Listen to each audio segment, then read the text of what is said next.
Good afternoon. My name is John Eager. I'm kind of fighting off a little bit of an illness right now, so just bear with me. If I start coughing, just hang in there with me. I'm really excited to have this opportunity to share something that the Lord's laid on my heart. A couple months ago, my former youth pastor, my now current college pastor, gave me an opportunity to share in front of the youth in college something that the Lord had been laying on my heart. And immediately when they asked me to speak, the thing that came to my mind was something the Lord had been talking a lot to me about, and that is stewardship and how we manage the things that the Lord's given us, how we manage our time, our resources, our equity, our money. We can be a manager and a steward of every single thing that God's given us. And so immediately I began to dig and kind of look for what I wanted to talk about, and I think the most apropos biblical passage as it pertains to stewardship is found in Matthew 25, the parable of the talents. And Jesus gives such an incredible illustration of what good stewards and bad stewards look like. And so without further ado, I want to go ahead and begin reading this passage in Matthew 25, verses 14 through 30. And I'm just going to read 14 through 19 right now. When I gave the message to the youth in the college, I had about approximately 30 to 35 minutes, and I obviously don't have that time right now. So I'm going to try to condense it as much as I can. But I'm going to go ahead and start reading. Verse 14, Jesus said, "For the kingdom of heaven is like a man traveling to a far country, who called his own servants and delivered his goods to them. And to one he gave 5 talents, to another 2, and to another 1, to each according to his own ability. And immediately he went on a journey. Then he who had received the 5 talents went and traded with them, and made another 5 talents. And likewise he who had received 2 gained 2 more also. But he who had received 1 went and dug in the ground and hid his Lord's money. And after a long time, the Lord of those servants came and settled accounts with them." Like I said, I'll mainly be hitting on 5 points here, but the definition that I have for stewardship is the conducting, supervising, or managing of something, especially management of something entrusted to one's care. When I was a young boy, something that my father and I did a lot, and something that we still do, we would go hunting a lot. We'd spend a lot of time in the woods, and as I'm 2, 3, 4 years old, I obviously am not capable of carrying a gun or shooting a gun or really hunting in that way. But I would go with my dad, and I would essentially just kind of be his bird dog. I would kind of fetch what he shot, and I would observe the way that my dad handled the gun, how he shot, how he managed what he had. And so probably at the age of 5 or 6, my dad, for either Christmas or my birthday, got me a little BB gun, probably $20 from Walmart. But you would have thought that I got a $800 shotgun, just the way I handled it and the way I took care of it. I can remember coming home from school every day, and I would go out and I would shoot at birds and squirrels, critters, that kind of thing. And I would carry it just like my dad had taught me to. I would always have it on my shoulder. I would march like a little army man. I'd put it on safety, danger. I was very careful. I was very meticulous. I would wash it off when I was done. And I learned from a very young age how to handle the gun properly. And so as I got older, my dad would, obviously he knew that I could handle a gun from watching me with my BB gun. And so as I got older, he would, buy me other guns, or he would help me buy a gun. And I learned at a young age how to steward and manage a gun very well. And that's just one example of me being a good steward. And there's many other examples throughout my life of times where I've been a poor steward. But I think that's a lot like the parable that Jesus gives right here, because my dad gave me something really small. And when I proved that I could be a good steward of that, then I was given more. I was entrusted more as I grew older. And so obviously in this parable, God represents the master, and we represent the servants in this story. Point number 1, while awaiting the return of the master, we are to work. Verses 16 and 17 says, "Then he who had received the 5 talents went and traded with them, and made another 5 talents. And likewise he who had received 2 gained 2 more also."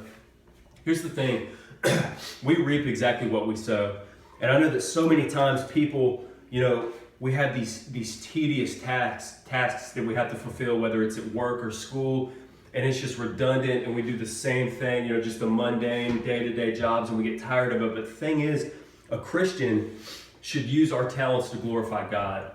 In fact, I think that a Christian does their best at whatever they do, because they're not doing it for themselves, they're doing it for the glory of God.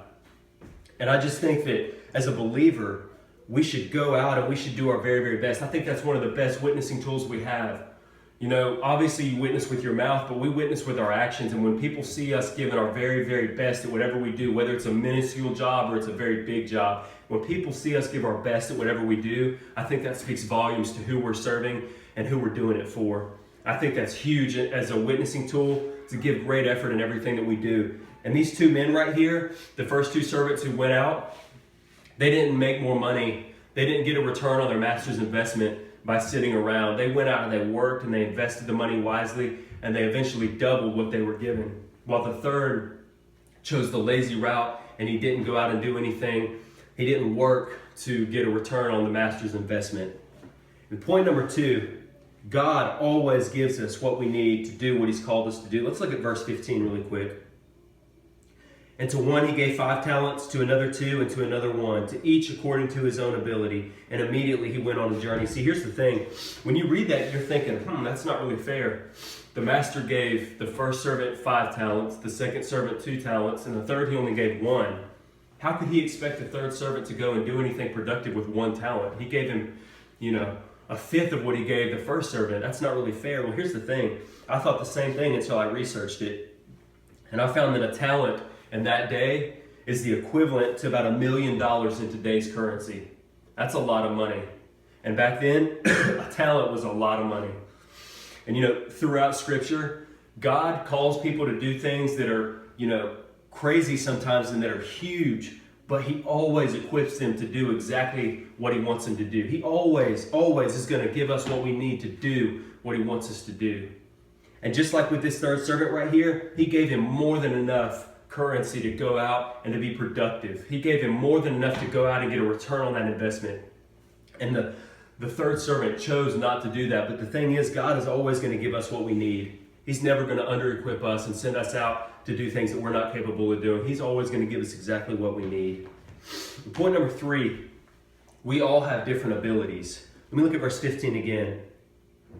And to one he gave 5 talents, to another 2, and to another 1, to each according to his own ability. And immediately he went on a journey. The master measures success on effort, not results. See, look at this, verse 21 and 23. This is what the master said as he's talking to the third and the second servant, or the first and second servant. He said, "Well done, good and faithful servant. You were faithful over a few things. I will make you ruler over many things. Enter into the joy of your Lord." He said the same thing to the second servant. You see, they both received the same affirmation from the master because it took the same amount of work for the second servant to double what he was given as it did for the first to double what he was given.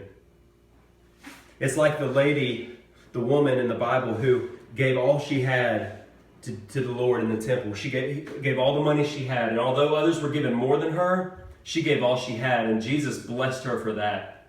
Because it took the same amount of effort for the second servant to go from 2 to 4 talents as it did for the first servant to go from 5 to 10. They both doubled what they were given. God is going to measure our success on our effort, not the results. When we're faithful over a few things, God's going to make us ruler over many. Like he said to both of them, he said, because you've been faithful over a few things, I'm going to make you ruler over many. And the Lord promises the same thing for us. When we're faithful with something small, the Lord's going to give us more and more. Just like I was faithful with my little BB gun as a child, my Father eventually, gave me more and more. Our Heavenly Father's the same way. When we show him that we can be a good steward over something small, he's going to give us more. He measures success on our effort that we give to him, not the results, not the quantity, but the quality. Point number 4, what we have is not ours.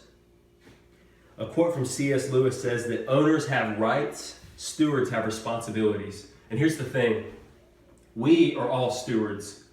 None of us are owners of anything. We don't own our money. We don't own our possessions. We don't own any of this stuff. We're just simply managers of what the Lord's given us. At my church, my pastor often says that people will approach him and they'll say, "Pastor, I just can't afford to give this month," or "I just can't afford to give." And he always looks at them and he says, "You can't afford not to give, because everything you've been given is from God." And when we have that kind of attitude of we can't afford to let go of something, then God is not going to bless that. But when we let go and we give God what's already His, then He's going to bless us, because we're putting it in His hands and we're saying, God, I know that it's yours anyway, and I know you're going to provide for me. It's all yours. And that's when we see God do amazing things. Owners have rights. Stewards have responsibilities. Remember that what we have is not ours. And then finally, point number 5, we will be held accountable. Let me read verses 24 through 30 really quick. Then he who had received the 1 talent came and said, Lord, I knew you to be a hard man, reaping where you have not sown and gathering where you have not scattered seed. And I was afraid and went and hid your talent in the ground. Look, there you have what is yours. But his Lord answered and said to him, You wicked and lazy servant, you knew that I reap where I have not sown and gather where I have not scattered seed. So you ought to have deposited my money with the bankers, and at my coming I would have received back my own with interest. Therefore, take the talent from him and give it to him who has 10 talents. For to everyone who has, more will be given, and he will have abundance. But from him who does not have, even what he has will be taken away. And cast this unprofitable servant into outer darkness. There will be weeping and gnashing of teeth. Like I just said, point number 5, we will be held accountable. Here's the thing. The third servant did not waste the money. I mean, in fact, he hid the money and he returned all of it back to the master. So he didn't waste the money. What he wasted was an opportunity. He wasted an opportunity to go and to take what the master had given him and turn it into something more. And as I think about that, I think about all the times that I've wasted opportunities, all the times that I've wasted a chance to witness to someone, to give to someone, to give to the Lord. And so the question I want to pose to you is, what do you do with what you've been given? What are you doing with what the Lord has given you? The third servant, again, didn't waste the money. It's not about the money. It never was. He wasted an opportunity. And so think about everything you've been given. Think about all the time that we have. We all have 24 hours in a day. We all have 7 days in a week. It's equal for everybody. God's given us all some kind of gifts, some kinds of abilities. He's given us all some kind of finances. What are we doing with what